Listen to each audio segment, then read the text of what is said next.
Bonjour, je me présente. Je suis enseignante d'éveil scientifique au groupe scolaire L'Ange Bleu. Cette vidéo est consacrée aux élèves du CM2. Aujourd'hui, je vous propose des rappels sur le thème l'homme et la santé.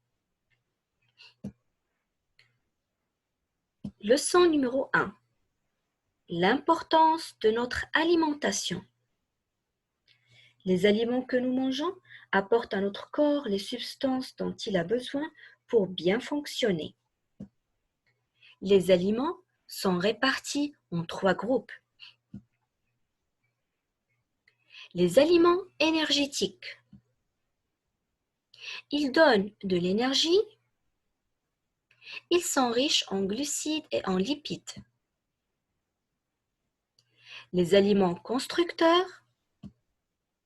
Ils permettent au corps de bien grandir et ils sont riches en protéines.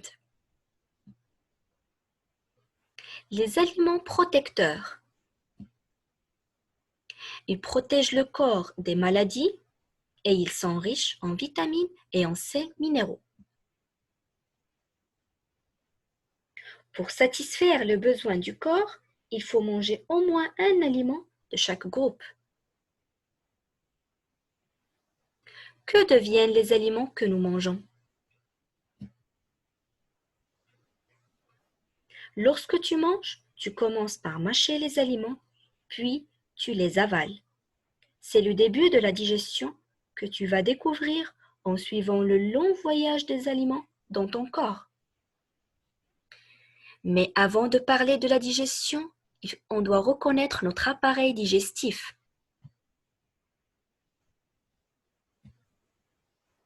L'appareil digestif est composé de 2 parties.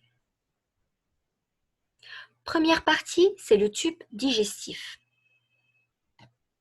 Deuxième partie, ce sont les glandes digestives. Les aliments passent par le tube digestif et ne passent jamais par les glandes digestives.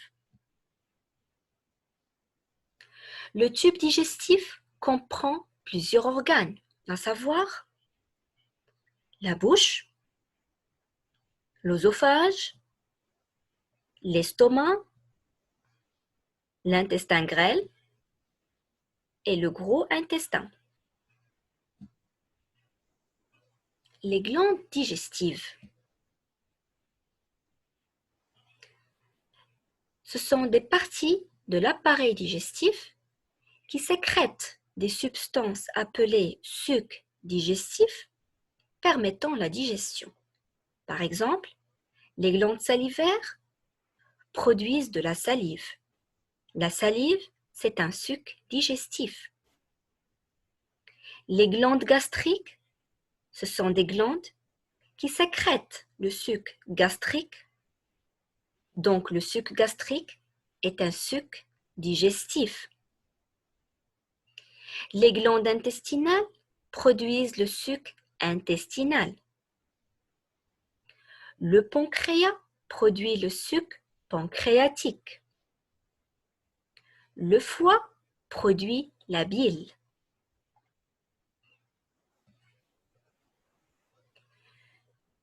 La digestion commence au niveau de la bouche et se termine au niveau de l'intestin grêle. Le résultat de la digestion est la formation des nutriments qui passent de l'intestin grêle au sang pour être distribués aux différentes parties du corps.